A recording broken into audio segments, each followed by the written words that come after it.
존경하는 헌법재판관 여러분, 그리고 이 재판을 관심 가지고 지켜봐 주신 사랑하는 국민 여러분, 작년 12월 3일 비상계엄을 선포한 후 84일이 지났습니다. 제 삶에서 가장 힘든 날들이었지만 감사와 성찰의 시간이기도 했습니다. 저 자신을 다시 돌아보면서 그동안 우리 국민들께 참 과분한 사랑을 받아왔다는 생각이 들었습니다. 감사한 마음이 들면서도 국민께서 일하라고 맡겨주신 시간에 제 일을 하지 못하고 있는 현실이 송구스럽고 가슴이 아팠습니다. 한편으로 많은 국민들께서 여전히 저를 믿어주고 계신 모습에 무거운 책임감도 느꼈습니다. 국민 여러분께 죄송하고 감사하다는 말씀을 먼저 드리고 싶습니다. 제가 비상계엄을 선포하고 몇 시간 후 해제했을 때는 많은 분들께서 이해를 못하셨습니다. 지금도 어리둥절해 하시는 분들이 있을 겁니다. 계엄이라는 단어에서 연상되는 과거의 부정적 기억도 있을 것입니다. 거대 야당과 내란 공작 세력들은 이런 트라우마를 악용하여 국민을 선동하고 있습니다.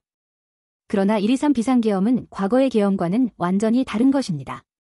무력으로 국민을 억압하는 계엄이 아니라 계엄의 형식을 빌린 대국민 호소입니다. 1.23 비상계엄 선포는 이 나라가 지금 망국적 위기 상황에 처해 있음을 선언하는 것이고 주권자인 국민들께서 상황을 직시하고 이를 극복하는 데 함께 나서 달라는 절박한 호소입니다. 무엇보다 저 자신 윤석열 개인을 위한 선택은 결코 아니었다는 사실을 분명하게 말씀드릴 수 있습니다. 저는 이미 권력의 정점인 대통령의 자리에 있었습니다. 대통령에게 가장 편하고 쉬운 길은 힘들고 위험한 일을 굳이 벌이지 않고 사회 여러 세력과 적당히 타협하고 모든 사람들에게 듣기 좋은 말을 하면서 임기 5년을 안온하게 보내는 것입니다. 일하겠다는 욕심을 버리면 치열하게 싸울 일도 없고 어려운 선택을 할 일도 없어집니다. 그렇게 적당히 일하면서 5년을 지내면 퇴임 대통령의 예우를 누리면서 편안한 노후를 보낼 수도 있습니다. 저 개인의 삶만 생각한다면 정치적 반대 세력의 거센 공격을 받을 수 있는 비상계엄을 선택할 이유가 전혀 없는 것입니다. 저는 비상계엄을 결심했을 때 제게 엄청난 어려움이 닥칠 것을 당연히 예감했습니다. 거대 야당은 제가 독재를 하고 집권 연장을 위해 비상계엄을 했다고 주장합니다. 내란죄를 씌우려는 공작 프레임입니다. 정말 그런 생각이었다면 고작 280명의 실무장도 하지 않은 병력만 투입하도록 했겠습니까? 주말 아닌 평일에 계엄 선포를 하고 계엄을 선포한 후에 병력을 이동시키도록 했겠습니까? 심판정 증거조사에 의하면 그나마 계엄 해제 요구 결의 이전에 국회에 들어간 병력은 106명에 불과하고 본관까지 들어간 병력은 겨우 15명입니다. 15명이 유리창을 깨고 들어간 이유도 자신들의 근무 위치가 본관인데 입구를 시민들이 막고 있어서 충돌을 피하기 위해 불 꺼진 창문을 찾아 들어간 것입니다. 또한 해제 요구 결의가 이루어진 이후에 즉시 모든 병력을 철수시켰습니다. 투입된 군 병력이 워낙 소수이다 보니 국회 외곽 경비와 질서 유지는 경찰에 요청했습니다. 부상당한 군인들은 있었지만 일반 시민들은 단 한 명의 피해도 발생하지 않았습니다. 처음부터 저는 국방부 장관에게 이번 비상계엄의 목적이 대국민 호소용임을 분명히 밝혔습니다. 또한 국회의 계엄 해제 요구가 신속히 뒤따를 것이므로 계엄 상태가 오래가지 않을 것이라고 했습니다. 하지만 그런 내용을 사전에 군 지휘관들에게 그대로 알릴 수는 없었습니다. 그래서 최소한의 병력을 실무장하지 않은 상태로 투입함으로써 군의 임무를 경비와 질서 유지로 확실하게 제한한 것입니다. 많은 병력이 무장 상태로 투입되면 아무리 조심하고 자제하라고 해도 군중과 충돌하기 쉽습니다. 그런 일이 발생하지 않도록 원천적으로 차단한 것이고 실제 결과도 예상을 벗어나지 않았습니다. 제가 소수 병력, 비무장, 경험 있는 장병, 이 세 가지를 국방부 장관에게 명확히 지시한 이유입니다. 그런데도 거대 야당은 이것을 내란이라고 주장하고 있습니다. 병력 투입 시간이 불과 2시간도 안 되는데 2시간짜리 내란이라는 것이 있습니까? 방송으로 전 세계, 전 국민에게 시작한다고 알리고 국회가 그만두라고 한다고 바로 병력을 철수하고 그만두는 내란을 보셨습니까? 대통령이 국회를 장악하고 내란을 일으키려 했다는 거대 야당의 주장은 어떻게든 대통령을 끌어내리기 위한 정략적인 선동 공작일 뿐입니다. 대통령의 법적 권한인 계엄 선포에 따라 계엄 사무를 하고 질서 유지 업무를 담당한 공직자들이 이러한 내란몰이 공작에 의해 지금 고초를 겪고 있는 것을 보며 가슴이 찢어지는 듯합니다. 이분들이 대통령의 장기 독재를 위해 일을 했겠습니까? 대한민국의 현실에서 장기 독재를 상상도 할 수 없다는 사실을 잘 아는 분들이고 이미 자기 분야에서 최고의 위치에 올라 더 바랄 것도 없는 분들입니다. 이분들은 대통령의 법적 권한 행사에 따라 맡은 바 직무를 수행한 것뿐입니다. 헌법재판관 여러분, 그리고 국민 여러분, 대통령의 자리에서 많은 정보를 가지고 국정을 살피다 보면 남들에게는 보이지 않는 것들, 겉으로는 잘 드러나지 않는 문제점들이 많이 보이게 됩니다. 당장은 괜찮아 보여도 얼마 뒤면 큰 위기로 닥칠 일들이 대통령의 시야에는 들어옵니다. 서서히 끓는 소단의 개구리처럼 눈앞의 현실을 깨닫지 못한 채 벼랑 끝으로 가고 있는 이 나라의 현실이 보였습니다. 언제 위기가 아닌 때가 있었냐고 생각하는 분도 있을 겁니다. 하지만 그동안의 위기가 돌발 현안 수준의 위기였다면 지금은 국가 존립의 위기, 총체적 시스템의 위기라는 점에서 그 차원이 완전히 다릅니다. 미국 트럼프 대통령은 취임 첫날 국가 비상사태를 선포하고 군을 투입했습니다. 미국이 국가 비상사태인가에 대한 판단은 다를 수 있습니다. 하지만 불법 체류자와 마약 카르텔, 그리고 에너지 부족 등 미국이 당면한 위기에 맞서 미국 국민들을 지키기 위한 대통령의 결단임은 분명해 보입니다. 그렇다면 우리나라의 현실은 어떻습니까? 국가 비상사태가 아니라고 단언할 수 있습니까? 북한을 비롯한 외부의 주권 침탈 세력들과 우리 사회 내부의 반국가 세력이 연계하여 국가 안보와 계속성을 심각하게 위협하고 있습니다. 이들은 가짜뉴스, 여론조작, 선전선동으로 우리 사회를 갈등과 혼란으로 몰아넣고 있습니다. 당장 2023년 적발된 민주노총 간첩단 사건만 봐도 반국가 세력의 실체를 쉽게 확인할 수 있습니다. 이들은 북한 공작원과 접선하여 직접 지령을 받고 군사시설 정보 등을 북한에 넘겼습니다. 북한의 지령에 따라 총파업을 하고 미국 바이든 대통령 방한 반대, 한미연합훈련 반대, 이태원 참사 반정부 시위 등 활동을 펼쳤습니다. 심지어 북한의 지시에 따라 선거에 개입한 정황도 드러났습니다. 지난 대선 직후에는 대통령 탄핵의 불씨를 지피라면서 구체적인 행동 지령까지 내려왔습니다. 실제로 2022년 3월 26일 윤석열 선제 탄핵 집회가 열렸고 2024년 12월 초까지 무려 178회의 대통령 퇴진, 탄핵 집회가 열렸습니다. 이 집회에는 민노총 산하건설노조, 언론노조 등이 참여했고 거대 야당 의원들도 발언대에 올랐습니다. 북한의 지령대로 된 것 아닙니까? 요즘 세상에 간첩이 어디 있냐고 말하는 사람들도 있습니다. 하지만 간첩은 없어진 것이 아니라 대한민국의 자유민주주의를 무너뜨리는 체제 전복 활동으로 더욱 진화한 것입니다. 그런데 이러한 간첩 활동을 막는 우리 사회의 방어막은 오히려 약해지고 곳곳에 구멍이 난 상태입니다. 지난 민주당 정권의 입법 강행으로 2024년 1월부터 국정원의 대공수사권이 박탈되고 말았습니다. 간첩단 사건은 노하우를 가진 기관에서 장기간 치밀하게 내사, 수사를 해야 합니다. 그런데 제대로 준비할 시간도 없이 전문성과 경험이 부족한 경찰에 대공수사권이 넘어가 버렸습니다. 간첩이 활개치는 환경을 만든 것입니다. 게다가 해서 잡아도 재판이 장기간 방치되는 상황까지 발생하고 있습니다. 현재 재판이 진행 중인 간첩 사건이 민노총 간첩단, 창원 간첩단, 청주 간첩단, 제주 간첩단 등 4건이나 됩니다. 그런데 청주 간첩단 사건은 1심 판결까지 29개월이 넘게 걸렸고 민노총 간첩단 사건도 1심 판결에 1년 6개월이 걸렸습니다. 이들은 구속기간 만료 후 석방되어 1심 판결로 법정 구속이 될 때까지 버젓이 거리를 활보하고 다녔습니다. 현재 창원 간첩단 사건은 2년 가까이 재판이 중단되어 있고 제주 간첩단 사건도 1년 10개월째 재판이 파행 중입니다. 이들도 모두 석방된 상태입니다. 간첩을 잡지도 못하고 잡아도 제대로 처벌도 못하는데 이런 상황이 과연 정상입니까? 그런데도 거대 야당은 민노총을 옹호하기 바쁘고 국정원 대공수사권 박탈에 이어 국가보안법 폐지까지 주장하고 있습니다. 경찰의 대공수사에 쓰이는 특활비마저 전액 삭감해서 영원으로 만들었습니다. 한마디로 간첩을 잡지 말라는 것입니다. 작년에는 중국인들이 드론을 띄워 우리 군사기지, 국정원, 국제공항과 국내 미군 군사시설을 촬영하다 연이어 적발됐습니다. 이들을 간첩죄로 처벌하기 위해서는 법률을 개정해야 하는데 거대 야당이 완강히 거부하고 있습니다. 국가 핵심 기술을 유출하는 산업 스파이도 최근 급증하고 있습니다.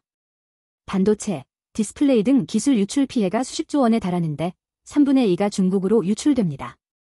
중국은 사진 한 장만 잘못 찍어도 우리 국민을 마음대로 구금하는 강력한 반간첩법을 시행하고 있는데 거대 야당은 산업 스파이를 막기 위한 간첩죄 법률 개정조차 가로막고 있습니다. 또한 거대 야당은 방산물자를 수출할 때 국회 동의를 받도록 하는 방위사업법 개정안을 당론으로 추진하고 있습니다. 방산 비밀 자료를 국회에 제출해야 하고 거대 야당이 반대하면 방산물자 수출도 할 수 없게 됩니다. 국회에 제출된 방산 비밀 자료들이 제대로 보안 유지가 되며 적대 세력에 넘어가지 않는다고 누가 보장할 수 있습니까? 방산 기밀 자료가 이렇게 유출되면 상대국에서 우리 방산 물자를 수입하겠습니까? 북한, 중국, 러시아가 원치 않는 자유세계에 방산 수출을 하지 말라는 말과 같습니다. 방산 수출은 단순히 돈을 버는 것만이 아닙니다. 수출 상대국과 전략적 연대를 강화하고 더 나아가 자유세계 많은 국가들과 국방협력을 이뤄서 우리의 안보를 튼튼하게 하는 것입니다. 이러한 방산 수출을 권장하기는커녕 방해하는 것이 누구에게 도움이 되는 것입니까? 거대 야당은 우리 국방력을 약화시키고 군을 무력화하는 데도 앞장서고 있습니다. 북한은 우크라이나에 병력을 파병하며 러시아와 군사 밀착을 시도하고 있습니다.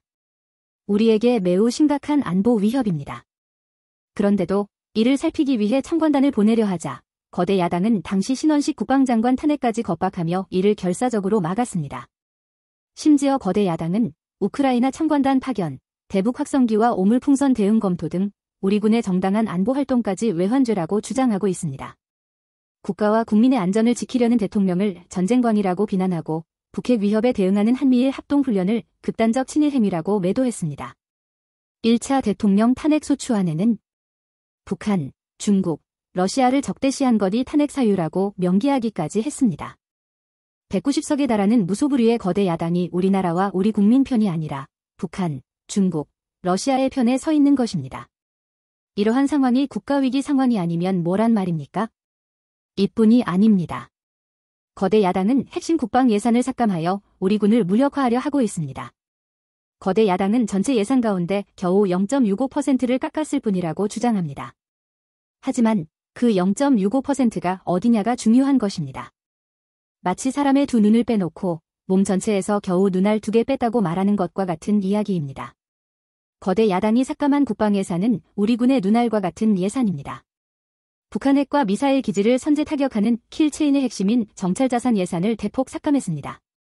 핵심 전력인 지휘정찰 사업 예산을 2024년 대비 4,852억 원 감액했고 전술 데이터 링크 시스템 성능 개량 사업은 무려 78%를 삭감했습니다. 우리 국민을 향해 날아오는 미사일을 요격하는 KAMD, 즉 한국형 미사일 방어체계 구축도 예산 삭감으로 개발이 중단될 위기입니다. 장거리 함대공 유도탄 사업을 위해 예산 119억 5,900만 원을 책정했지만 96%를 삭감하고 5억 원만 남겼습니다. 정밀유도 포탄 연구개발 사업은 84%를 삭감했습니다. 아무리 주먹이 세도 앞이 보이지 않으면 싸울 수 없듯이 감시정찰 자산이 없으면 아무리 좋은 무기도 무용지물입니다. 게다가 최근 북한의 드론 공격이 가장 큰 위협으로 대두되고 있는데 드론 방어 예산 100억 원 가운데 무려 99억 5,400만 원을 깎아서 사업을 아예 중단시켰습니다. 도대체 누구의 지시를 받아서 이렇게 핵심 예산만 딱딱 골라 삭감했는지 궁금할 정도입니다. 게다가 지난 민주당 정권은 국군 방첩사령부의 수사요원을 2분의 1가량 대폭 감축하여 군과 방산에 대한 정보활동과 방첩활동에 심각한 타격을 주었습니다. 또 과거 간첩사건과 연루된 인물을 국정원의 주요 핵심 간부로 발령내서 방첩기관인지 정보유출기관인지 모를 조직으로 방치하기도 했습니다. 지난 정부 시절 이런 일들을 주도한 인물들이 여전히 거대 야당의 핵심 세력으로서 국가안보를 흔들고 있습니다. 우리 정부 들어 국정원이 국가안보의 중추기관으로 거듭나도록 노력하였고 국군 방첩사의 역량 보강을 위해 힘썼습니다만 아직 문제의 뿌리를 제대로 다 드러내지 못했습니다. 부수고 깨뜨리기는 쉬워도 세우고 만들기는 어렵고 시간이 많이 걸리기 때문입니다. 이런 상황이 겉으로는 멀쩡한 것처럼 보이지만 실질적으로는 전식 사변에 못지않은 국가위기 상황이라고 저는 판단하고 있습니다. 거대 야당은 야당에 대한 대통령의 인식을 탓하기 전에 공당으로서 국가에 대한 책임 있는 자세와 신뢰를 보여주는 게 우선이라고 생각합니다. 저는 자유민주주의 헌법 원칙, 국가안보, 핵심 국익수호만 함께한다면 어떤 정치 세력과도 기꺼이 대화하고 타협할 자세가 되어 있는 사람입니다. 나라와 국민을 위한 일의 좌파, 우파가 어디 있습니까? 하지만 자유를 부정하는 공산주의, 공산당 일당 독재, 유물론에 입각한 전체주의가 다양한 속임수로 우리 대한민국에 스며드는 것은 막아야 합니다. 이런 세력과 타협하고 흥정해서는 안 됩니다. 우리가 가치를 공유하지 않는 나라와 교역도 할 수 있고 국제협력, 상호이익을 추구할 수도 있습니다. 하지만 우리 정치체제에 영향을 미치고 스며드는 것은 막아야 합니다. 그것이 국방안보만큼 중요한 정치안보입니다. 바로 자유민주주의를 지키는 길입니다. 자유민주주의 국가의 공당이라면 이런 세력을 옹호하고 이런 세력과 손잡는 일은 절대 해서는 안 되는 것입니다. 헌법재판관 여러분, 그리고 국민 여러분. 거대 야당은 제가 취임하기도 전부터 대통령 선제 탄핵을 주장했고, 줄탄핵, 입법 폭주, 예산 폭거로 정부의 기능을 마비시켜 왔습니다. 거대 야당은 이러한 폭주까지도 국회의 정당한 권한 행사라고 강변합니다. 그러나 국회의 헌법적 권한은 국민을 위해 쓰라고 부여된 것입니다. 자신들의 정치적 목적을 위해 정부 기능을 마비시키는데 그 권한을 악용한다면 이는 헌정 질서를 붕괴시키는 국헌문란의 다름 아닙니다. 또한 거대 야당은 제가 비상계엄으로 국회의 권능을 마비시키려 했다며 내란몰이를 계속하고 있습니다. 하지만 거대 야당은 제가 대통령에 취임한 후 지금까지 지속적으로 끈질기게 정부의 권능을 마비시켜 왔습니다. 마치 정부를 마비시키는 것이 유일한 목표인 것처럼 국회의 권한을 마구 휘둘러 왔습니다. 국회의원과 직원들의 출입도 막지 않았고 국회 의결도 전혀 방해하지 않은 2시간 반짜리 비상계엄과 정부 출범 이후 2년 반 동안 줄탄핵, 입법 예산 폭거로 정부를 마비시켜 온 거대 야당 가운데 어느 쪽이 상대의 권능을 마비시키고 침해한 것입니까? 거대 야당은 국무위원은 물론이고 방통위원장, 검사, 감사원장에 이르기까지 탄핵하고 또 탄핵했습니다. 탄핵 사유가 되는지 여부는 전혀 중요하지 않았습니다. 심지어 거대 야당 대표를 노려봤다고 장관을 탄핵하기도 했습니다. 일단 탄핵해서 직무를 정지시켜 놓고 정작 헌재 탄핵 심판에서는 탄핵 사유를 변경하는 황당한 일도 반복해왔습니다. 얼마 전 중앙지검장 등 검사들에 대한 탄핵 심판을 재판관 여러분께서 직접 진행하시지 않았습니까? 기자회견장에서 거짓말을 했다는데 실제로는 그 기자회견에 나오지도 않았고 국정감사에서 허위 증언을 했다는데 정작 국정감사에 출석하지도 않았습니다. 기본적인 탄핵 사유조차 틀렸는데도 일단 직무부터 정지시키고 보는 것입니다. 이것이 과연 정상적인 일입니까? 거대 야당의 공직자 줄탄핵은 정부의 기능을 마비시키는 차원을 넘어 헌정질서 붕괴로 치닫고 있습니다. 이태원 참사가 발생하자 거대 야당은 연일 진상규명을 외치면서 참사를 정쟁에 이용했습니다. 급기야 행정안전부 장관을 탄핵했습니다. 당시 북한이 민노총 간첩단에게 보낸 지령문에 이런 내용이 있습니다. 이번 특대형 참사를 계기로 사회 내부의 세월호 참사 진상규명 투쟁과 같은 정세 국면을 조성하는 데 중점을 두고 각계각층의 분노를 최대한 분출시켜라. 거대 야당이 북한 지령을 받은 간첩단과 사실상 똑같은 일을 벌인 것입니다. 이야말로 사회의 갈등과 혼란을 키우는 선동 탄핵이라 할 것입니다. 거대 야당은 자신들의 당대표를 수사하는 검사들도 줄줄이 탄핵하고 서울중앙지검장까지 탄핵했습니다. 검사 탄핵은 그 자체로도 수사방해지만 검사 탄핵을 지켜보는 판사들에 대한 겁박이 되기 마련입니다. 야당 대표에 대한 검찰 수사를 막고 야당 대표의 범죄를 심판할 판사들까지 압박하기 위한 방탄 탄핵인 것입니다. 급기야 거대 야당은 지난 정부의 이적 행위를 감사하던 감사원장까지 탄핵했습니다. 거대 야당은 감사원장 탄핵 소추안에 사드 정식 배치 고해 지연 의혹, 감사를 탄핵 사유로 포함시켰습니다. 이 사건은 지난 민주당 정부의 안보라인 고위직 인사 4명이 주한 중국 대사관 무관에게 사드 배치 작전명, 작전 일시, 작전 내용 등 국가기밀 정보를 넘겨준 간첩 사건입니다. 감사원은 이를 적발하고 검찰에 수사를 의뢰하는 등 감사 조치를 진행하였는데 이것이 탄핵 사유라는 것입니다. 자신들의 간첩 행위를 무마하기 위한 이적 탄핵이 아닐 수 없습니다. 헌법기관인 감사원장에 대한 탄핵은 그 자체로도 심각한 헌법 파괴 행위지만 이적 행위까지 탄핵으로 덮는 것을 보며 이야말로 자유민주주의를 무너뜨리는 망국적 위기 상황이라고 판단한 것입니다. 또 한편 정부 각 부처들은 국민의 세금으로 엄청난 규모의 예산을 사용, 집행하고 있습니다. 수많은 산하기관도 거느리고 있습니다. 그런데 이런 부처의 수장들을 탄핵소추로 직무정지시켜 그 부처의 기능을 마비시키거나 심각하게 저해한다면 기회비용과 재정적인 측면에서도 국가와 국민에 얼마나 막대한 피해와 손해를 입히는 것이 되겠습니까? 거대 야당은 공직자를 무차별 탄핵소추하고 소추인단 변호사 비용도 국민 세금으로 사용하고 있지만 억울하게 탄핵소추된 공직자들은 직무가 정지된 상황에서 자기 개인 자금으로 변호사 비용까지 조달해야 합니다. 정부 공직자들은 거대 야당의 이러한 폭거에 한없이 위축될 수밖에 없습니다. 이처럼 거대 야당은 선동 탄핵, 방탄 탄핵, 이적 탄핵으로 대한민국을 무너뜨리고 있습니다. 우리나라 선거 가운데 대통령 선거가 기간도 가장 길고 국민적 관심도 가장 큽니다. 그만큼 직선 대통령의 민주적 정당성은 다른 선출직 공직자에 비해 그 무게가 다릅니다. 과거 우리나라 민주화 운동은 한마디로 대통령 직선제 확보였다고도 할 수 있습니다. 그런데 거대 야당은 대선이 끝나자마자 동조 세력과 연대하여 아직 취임도 하지 않은 대통령 당선자를 상대로 선제 탄핵, 퇴진 운동을 벌이기 시작했고, 지난 2년 반 동안 오로지 대통령 끌어내리기를 목표로 한 정부 공직자 줄탄핵, 입법과 예산 폭거를 계속해왔습니다. 헌법이 정한 정당한 견제와 균형이 아닌 민주적 정당성의 상징인 직선 대통령 끌어내리기 공작을 쉼없이 해온 것입니다. 이것이 국헌문란이 아니면 도대체 어떤 것이 국헌문란 행위이겠습니까? 뿐만 아니라 거대 야당의 이런 지속적인 국헌문란 행위는 국가 정체성과 대외 관계에 있어서 자유민주주의의 헌법 정신과 동떨어진 인식에 기반하고 있습니다. 따라서 직선 대통령을 끌어내리기 위한 줄탄핵, 입법 예산 폭거는 어느 면에서 보나 자유민주주의의 헌정 질서를 파괴하는 것입니다. 흔히들 대통령 중심제 권력 구조를 가지고 제왕적 대통령제라고 합니다. 그러나 지금 우리나라는 제왕적 대통령이 아니라 제왕적 거대 야당의 시대입니다. 그리고 제왕적 거대 야당의 폭주가 대한민국 존립의 위기를 불러오고 있습니다. 계엄 이후 벌어진 일들만 보아도 잘 알 수 있지 않습니까? 제가 정말 제왕적 대통령이라면 공수처, 경찰, 검찰이 앞다퉈서 저를 수사하겠다고 나서고 내란죄 수사권도 없는 공수처가 영장 쇼핑, 공문서 위조까지 해가면서 저를 체포할 수 있었겠습니까? 비상계엄에 투입된 군 병력이 총 570명에 불과한데 불법적으로 대통령 한 사람 체포하겠다고 대통령 관저에 3~4천 명이 넘는 경찰력을 동원했습니다. 대통령과 거대 야당 가운데 어느 쪽이 제왕적 권력을 휘두르며 헌정 질서를 무너뜨리고 있습니까? 제가 비상계엄을 결단한 이유는 이 나라의 절체절명의 위기를 더 이상 방치할 수 없다는 절박함, 그것이었습니다.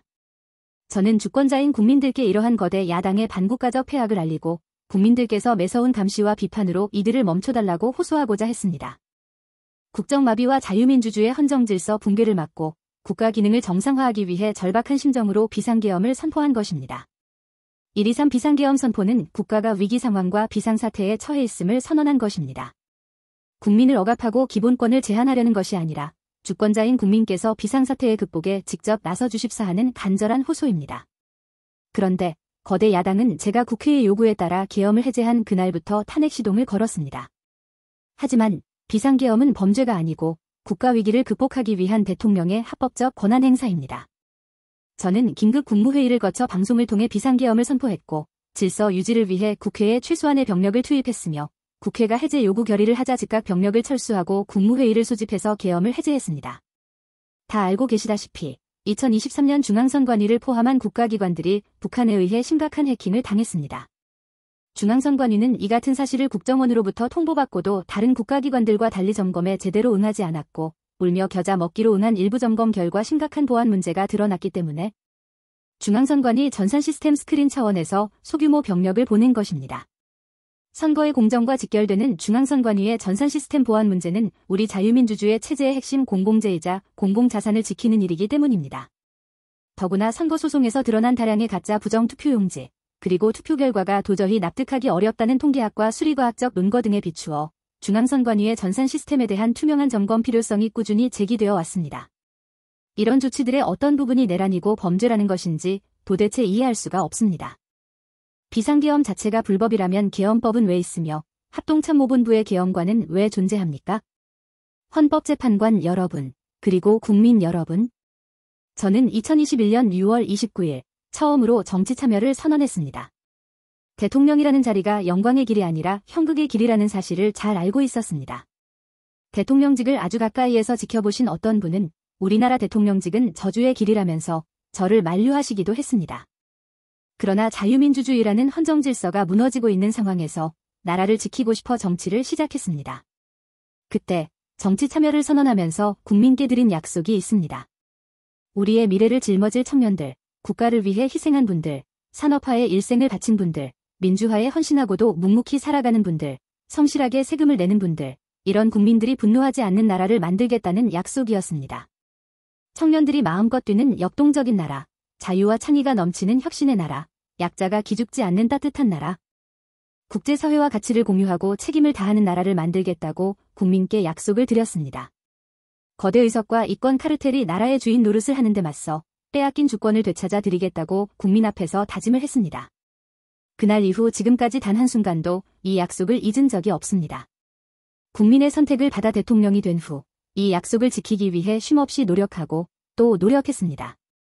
무엇 하나 쉬운 일이 없었습니다. 글로벌 복합위기로 인한 대외 환경의 어려움이 계속됐습니다. 지난 민주당 정부의 잘못된 소주성 정책과 부동산 정책은 우리 경제와 민생의 문제를 풀어가는데 계속 발목을 잡았습니다. 하지만 어떤 문제라도 노력하면 풀어낼 수 있다고 믿었고 실제로 우리 기업, 우리 국민과 함께 뛰면서 하나하나 문제를 해결할 수 있었습니다. 기쁘고 보람있는 일도 많았고 부족하고 아쉬운 일도 있었습니다. 무엇보다 국가안보와 국민안전을 지키는 제복 입은 공직자에 대한 처우 개선 추진이 보람된 일이었습니다. 지난 민주당 정권은 반일 선동에만 열을 올렸지만 우리 정부에서는 1인당 GDP가 일본을 앞질렀고 우리 인구의 2배 반이 넘는 경제강국 일본과 수출액 차이가 이제 불과 수십억 불 규모로 좁혀졌습니다. 20년 전에 비해 100분의 1, 지난 민주당 정부에 비해 수십분의 1로 줄어든 것입니다. 또 작년에 30번이나 열었던 전국 순회 민생토론회 기억이 많이 납니다. 국민의 어려움을 직접 듣고 많은 일을 현장에서 해결해드리면서 국민과 같이 웃기도 했고 같이 울기도 했습니다. 수도권, 영남, 호남, 충청, 강원, 제주까지 전국 모든 지역을 다니면서 지역 발전 방안을 함께 고민했습니다. 우리 국민들께서 전국 어디에 살든 공정한 기회를 누리며 행복하게 살 수 있도록 만들어서 진정한 국민 통합을 이루고 싶었습니다. 다시 그렇게 일할 기회가 있을까? 마음이 아립니다. 1박 4일의 살인적 일정으로 미국에 가서 한미일 캠프 데이비드 선언을 발표했을 때는 정말 보람이 컸고 마음도 든든했습니다. 방산 수출의 물꼬를 트고 팀코리아가 체코 원전 건설 사업의 우선 협상 대상자로 선정됐을 때는 뛸 듯이 기뻤습니다. 아쉬웠던 순간도 떠오릅니다.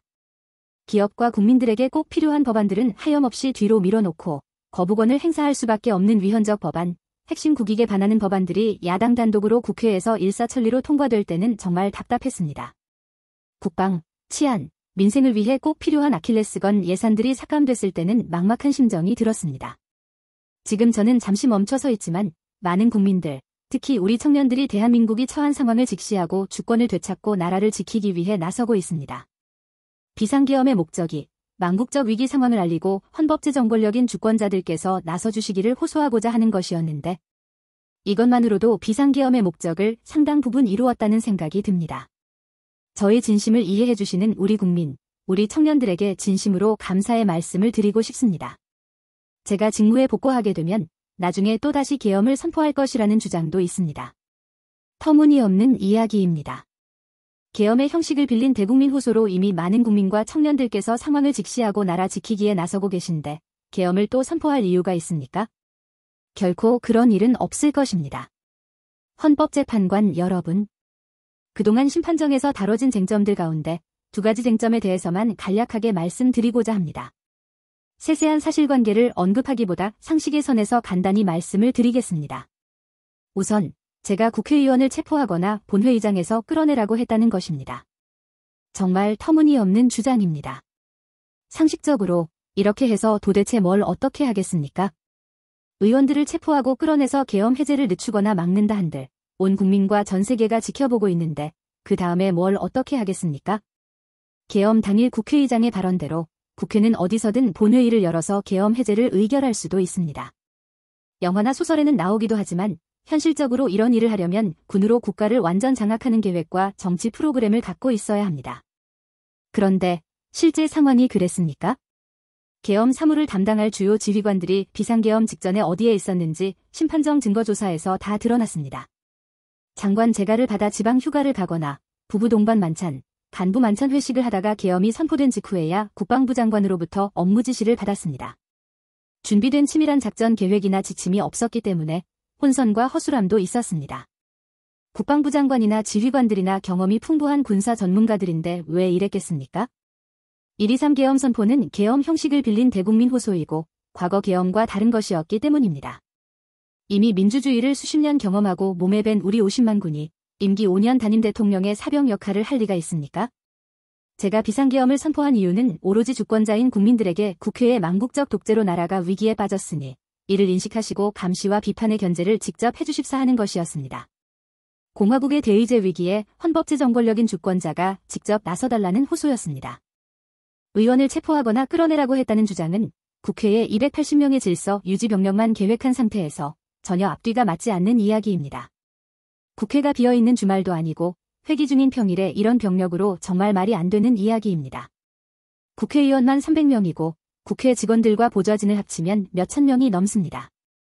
TV 생중계를 보더라도 계엄 선포 후 얼마 지나지 않아 이미 국회 경내와 본관에는 수천 명의 국회 관계자와 민간인들이 들어왔습니다. 실제로 계엄 선포 후 1시간 30분이 지나서야 질서유지 병력이 도착하였고 국회 경내에 진입한 병력이 106명, 본관에 들어간 병력이 겨우 15명인데 이렇게 극소수 병력을 투입해놓고 국회의원을 체포하고 끌어내라는 게 말이 되겠습니까?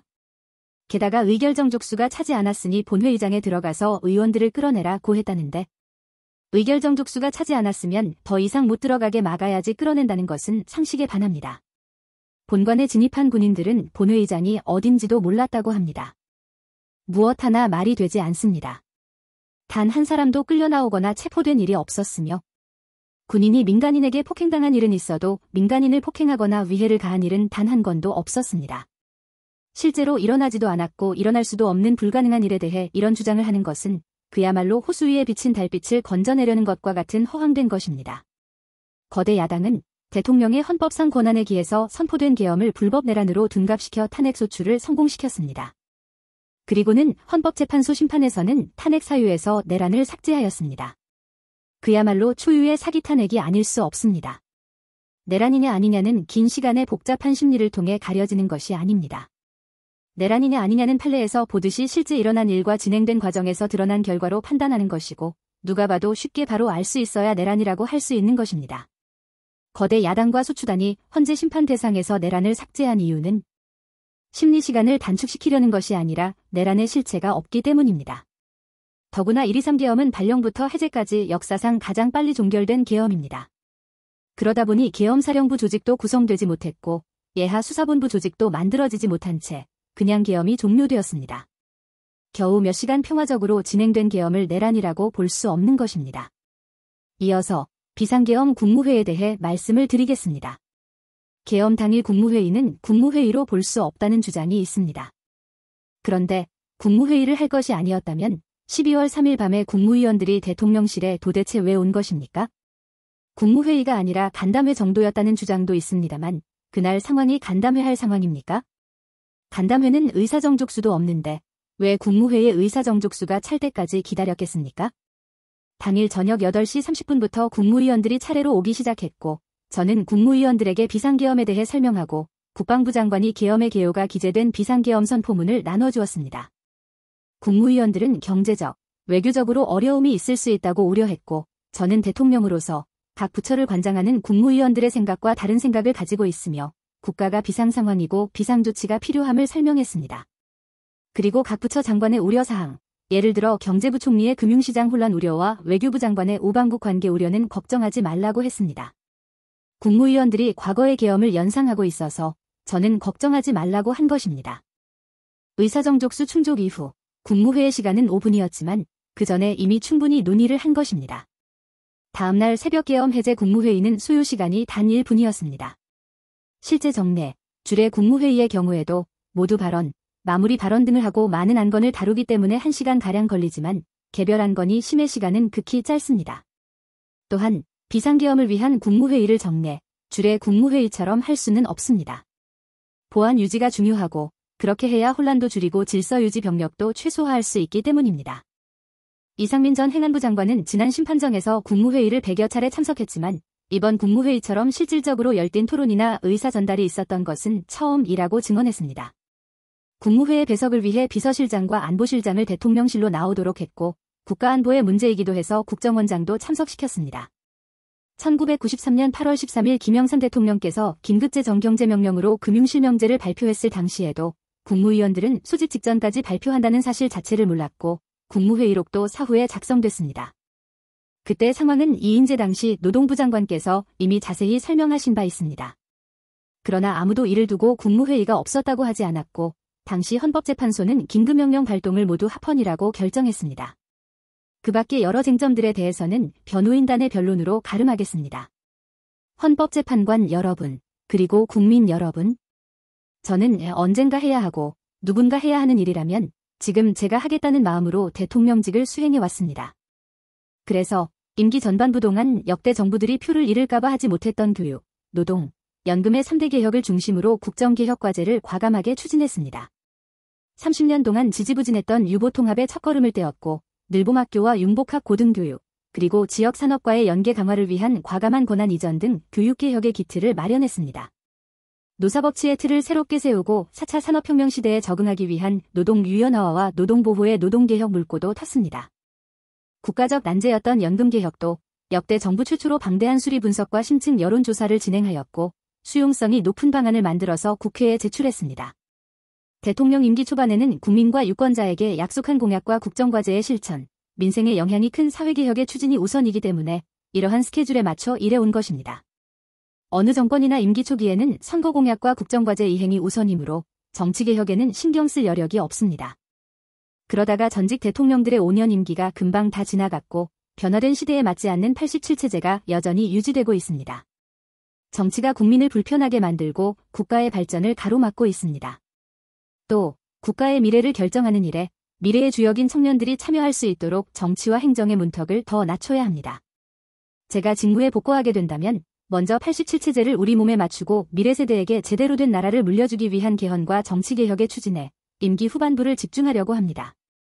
저는 이미 대통령직을 시작할 때부터 임기 중반 이후에는 개헌과 선거제 등 정치개혁을 추진하겠다는 계획을 가지고 있었습니다.